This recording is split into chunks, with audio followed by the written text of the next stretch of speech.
Guys అందరికి కూడా good morning. ఇవాళ వీడియోలో ఏంటంటే AP engineering common entrance test for diploma holders and BSc graduates with mathematics as one of the optional subject.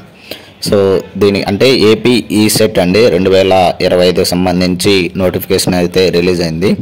So important dates ఏంటి, ఎప్పుడు నుంచి ఎప్పుడు వరకు అప్లై చేసుకోవడానికి టైం ఉంటుంది, ఎగ్జామ్ డేట్ ఎప్పుడు, ఆన్సర్కి ఎప్పుడు రిలీజ్ చేస్తారు, ఫైనల్ రిజల్ట్ ఎప్పుడు, అన్నీ కూడా ఇప్పుడు మనం ఈ వీడియోలో అయితే చూద్దాం గైస్. వీడియోను అయితే లాస్ట్ వరకు అయితే చూడండి. సో వీడియోను ఎవరైనా కానీ కొత్తగా చూస్తున్నట్లయితే please like, share and subscribe చేసుకోవడం అయితే మర్చిపోద్దండి గైస్. సో ఈరోజు వీడియోలో వచ్చేసరికి ఏపీ ఈసెట్ 2025 అండి.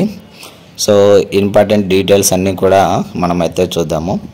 సో ఈ యొక్క ఏపీ ఈసెట్ని కండక్ట్ చేస్తున్నది వచ్చేసరికి జవహర్లాల్ నెహ్రూ టెక్నాలజికల్ యూనివర్సిటీ అనంతపూర్ అండి. సో వీళ్ళైతే కండక్ట్ చేయడం అయితే జరుగుతుంది. సో ఇంపార్టెంట్ డేట్స్ ఒకసారి చూద్దాము. డేట్ ఆఫ్ నోటిఫికేషన్ వచ్చేసరికి 10వ తేదీ మార్చి 2025 అయితే మనకైతే ఓపెన్ అయింది Monday. So starting date application submission వచ్చేసరికి 12వ తేదీ మార్చి నుండి అయితే మనకైతే స్టార్ట్ అవుతుంది. And last date application submission వచ్చేసరికి అంటే వితౌట్ ఫైన్ ఫీజుతో కలిపి మనకు లాస్ట్ డేట్ వచ్చేసరికి 7వ తేదీ ఏప్రిల్ అండి మనకు లాస్ట్ డేట్ వచ్చేసరికి. అండ్ 1000 రూపాయలు ఫైన్ కట్టి లాస్ట్ డేట్ సబ్మిషన్ వచ్చేసరికి 12వ తేదీ ఏప్రిల్ అండి, అంటే సాటర్డే వస్తుంది. ఇంకా లాస్ట్ డేట్ సబ్మిషన్ ఫైన్తో 2000 కలిపి మనకు లాస్ట్ డేట్ వచ్చేసరికి 17వ తేదీ ఏప్రిల్ అండి. ఇంకా 4000 రూపాయలు ఫైన్ ఫీజుతో కట్టి మనకు లాస్ట్ డేట్ వచ్చేసరికి 22వ తేదీ ఏప్రిల్ 2025 అండి. అండ్ లాస్ట్ 10,000 ఫైన్ ఫీజు కట్టి మనకి 28వ తేదీ ఏప్రిల్ అయితే మనకైతే లాస్ట్ డేట్ అండి. And correction of online application data already submitted, అంటే మన డేటాను సబ్మిట్ చేసి ఉంటాం కదా. సో వాటిలో ఏవైనా కరెక్షన్స్ చేయాలంటే 24వ తేదీ ఏప్రిల్ నుండి 26వ తేదీ ఏప్రిల్ వరకు అయితే టైం అయితే ఉంటుంది. అండ్ ఆల్ టికెట్స్ డౌన్లోడింగ్ వెబ్సైట్లో వచ్చేసరికి 1వ తేదీ మే అయితే ఓపెన్ అవుతుంది. అండ్ డేట్ ఆఫ్ ఎగ్జామినేషన్ వచ్చేసరికి 6వ తేదీ మే అయితే ఎగ్జామ్ అయితే జరుగుతుంది. మన ఏపీ ఈసెట్ వచ్చేసరికి మనకు ఎగ్జామ్ డేట్ వచ్చేసరికి 6వ తేదీ మే అండి. And release preliminary answer key వచ్చేసరికి 8వ తేదీ మే 2025 అయితే రిలీజ్ చేయడం అయితే జరుగుతుంది. And last date for receiving objects preliminary ఆన్సర్కి వచ్చేసరికి 10వ తేదీ మే 2025 అండి. సో అప్లై చేయాలి, ప్రాసెస్ ఏంటి అన్నీ కూడా ఇప్పుడు మనం ఈ పేమెంట్ ఏంటి, పేమెంట్ ఎలా చేయాలి, అప్లికేషన్ ప్రాసెస్ ఎలా, నుంచి అప్లికేషన్ ఫీజు ఎంత, ప్రింట్అవుట్ ఎలా తీసుకోవాలి, స్టెప్ బై స్టెప్ కూడా మనం ఇప్పుడు ఈ వీడియోలో అయితే చూద్దాము. కొత్తగా చూస్తున్నట్లయితే please like, share and subscribe చేసుకోండి గైస్.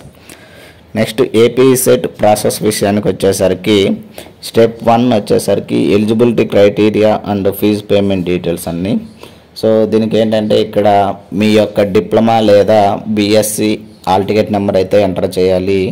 అండ్ మీ యొక్క ఫుల్ నేమ్ అయితే ఎంటర్ చేయాలి. And date of birth as per ఈ ఎస్ఎస్సి ప్రకారం ఇక్కడ డీటెయిల్స్ అయితే ఎంటర్ చేయాల్సి ఉంటుంది. అండ్ మీ యొక్క మొబైల్ నెంబర్ అయితే ఎంటర్ చేయండి. And mobile number mentioned above is అంటే మీదా, మీ ఫాదర్దా, మదర్దా, రిలేటివ్దా అనేది కూడా ఇవ్వాల్సి ఉంటుంది.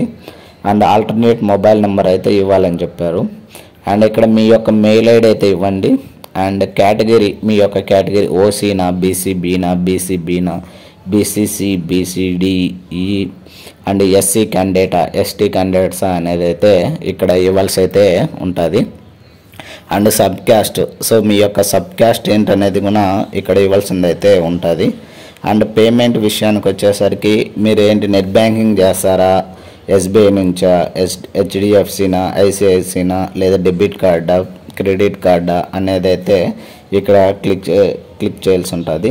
అండ్ పైన డీటెయిల్స్ అన్నీ యాక్సెప్ట్ చేస్తున్నట్టు రైట్ మార్క్ ఇక్కడ క్లిక్ చేసి మీరైతే ప్రాసెస్ టు పేమెంట్ మీద అయితే క్లిక్ చేయాల్సి అయితే ఉంటుంది. సో క్లిక్ చేసిన తర్వాత నెక్స్ట్ స్టెప్ 2కి అయితే వెళ్తుంది. స్టెప్స్ 2లో ఏంటంటే మీ యొక్క పేమెంట్ అయితే ఎంటర్ చేయాల్సి ఉంటుంది. అంటే అక్కడి నుంచి కంటిన్యూ వెళ్తుంది. మనం ఒకవేళ బ్యాక్ వస్తామంటే ఇక్కడ మీ యొక్క డిప్లొమా లేదా BSc hall ticket number enter చేసి మీ యొక్క మొబైల్ నెంబర్ ఎంటర్ చేస్తే పేమెంట్ స్టేటస్ ఏంటనేది అయితే ఇక్కడ చూపించడం అయితే జరుగుతుంది. ఇంకా నెక్స్ట్ వచ్చేసరికి స్టెప్ 3 అండి. So fill application after payment వచ్చేసరికి సో మీ యొక్క పేమెంట్ యొక్క రెఫరెన్స్ ఐడి వస్తుంది కదా, ఆ రెఫరెన్స్ ఐడిని ఇక్కడ ఎంటర్ చేయాల్సి ఉంటుంది. ఇంకా నెక్స్ట్ వచ్చేసరికి మీ యొక్క డిప్లొమా లేదా బీఎస్సీ హాల్ టికెట్ నెంబర్ని అయితే ఇక్కడ ఎంట్రీ చేయాల్సి అయితే ఉంటుంది. నెక్స్ట్ వచ్చేసరికి ఇక్కడ మీ యొక్క మొబైల్ నెంబర్ని అయితే ఎంటర్ చేయాల్సి అయితే ఉంటుంది. అండ్ లాస్ట్ వచ్చేసరికి మీ యొక్క డేట్ ఆఫ్ బర్త్ని అయితే ఫిల్ చేసి సో అప్లికేషన్ ఫామ్ని అయితే ప్రాసెస్ చేయాల్సి అయితే ఉంటుంది. నెక్స్ట్ ఫైనల్ వచ్చేసరికి మీ యొక్క అప్లికేషన్ ఫామ్ను ప్రింట్అవుట్ ఎలా తీసుకోవాలి. సో పేమెంట్ రెఫరెన్స్ ఐడి ఉంటుంది కదా, ఇందాక చెప్పాం కదా, అలానే ఇంకా రిజిస్ట్రేషన్ నెంబర్, మీ యొక్క diploma hall ticket number, mobile number and date of birth enter చేసి గెట్ ప్రింట్అవుట్ అప్లికేషన్ అని కొడితే మీ యొక్క అప్లికేషన్ అయితే డౌన్లోడ్ అయితే చేసుకోవచ్చు గైస్. ఏంటంటే ఏపీ ఈసెట్కి సంబంధించి సిలబస్కు సంబంధించి డీటెయిల్స్ అయితే ఇప్పుడు మనం ఈ వీడియోలో అయితే చూద్దాము. అండ్ సిలబస్ విషయానికి వచ్చేసరికి డిప్లొమా హోల్డర్స్ ఇన్ ఇంజనీరింగ్ వచ్చేసరికి సిలబస్ అయితే ఇక్కడ చూద్దాము. అగ్రికల్చర్ ఇంజనీరింగ్ వాళ్ళకైతే సిలబస్ ఇవ్వడం జరిగింది. అండ్ బయోటెక్నాలజీ, ఇంకొచ్చేసరికి సెరమిక్ టెక్నాలజీ, ఇంకొచ్చేసరికి కెమికల్ ఇంజనీరింగ్ వాళ్ళకి, సివిల్ ఇంజనీరింగ్కి, computer science and engineering, electrical and electronics engineering, electronics and communication engineering and electronics and instrumentation engineering, mechanical engineering, metallurgical engineering and mining engineering. So వీళ్ళకి వచ్చేసరికి syllabus అయితే ఇక్కడ ఇవ్వడం జరిగింది. So ఏంటంటే ఇక్కడ మనం దాని మీద క్లిక్ చేసామంటే వాటి యొక్క మనకైతే సిలబస్ అయితే రావడం జరుగుతుంది. సో ఒకసారి ఒక దాని మీద అయితే క్లిక్ చేశాను. సో నేనైతే బయోటెక్నాలజీ మీద అయితే క్లిక్ చేశాను. చూడొచ్చు ఇక్కడ ఇవ్వడం జరిగింది సిలబస్ అయితే. సో దీనికి సంబంధించి ఇక్కడ ఏమేమి టాపిక్స్ ఉంటాయి, సో మోడల్ క్వశ్చన్స్ కూడా ఇక్కడ ఇవ్వడం జరిగింది, కొన్ని ఎలా అడగచ్చు ఏంటి అనేది అయితే. సో ఇది సిలబస్లో సంబంధించి మనకు డిప్లొమా హోల్డర్స్కి అయితే. ఇంకా కామన్ సబ్జెక్ట్స్ వచ్చేసరికి కెమిస్ట్రీ ఉంది, మ్యాథమెటిక్స్ ఉంది అండ్ ఫిజిక్స్ ఉంది. And diploma holders in pharmacy వాళ్ళకి వచ్చేసరికి section 1 pharmaceutics and section 2 pharmaceutical chemistry and section 3 కాన్జన్సీ అండ్ సెక్షన్ 4 వచ్చేసరికి pharmacology and BSc mathematics graduates ఉంటారు కదా, వాళ్ళకైతే ఇక్కడ సిలబస్ ఇవ్వడం జరిగింది. Analytical ability, communicative English and mathematics. So ఇది ఏపీ ఈసెట్కి సంబంధించి 2025 సిలబస్కు సంబంధించి డిప్లొమా హోల్డర్స్ ఇంజనీరింగ్ వాళ్ళకి, డిప్లొమా హోల్డర్ ఫార్మసీ వాళ్ళకి, బీఎస్సీ మ్యాథమెటిక్స్ గ్రాడ్యుయేట్స్ వాళ్ళకి సంబంధించి సిలబస్ అండి. సో ఇది ఇవాల్టి వీడియోలో. ఇలాంటి మరిన్ని వీడియోస్ అండ్ మరిన్ని అప్డేట్స్ కోసం please like, share and subscribe చేసుకోవడం అయితే మర్చిపోద్దండి గైస్.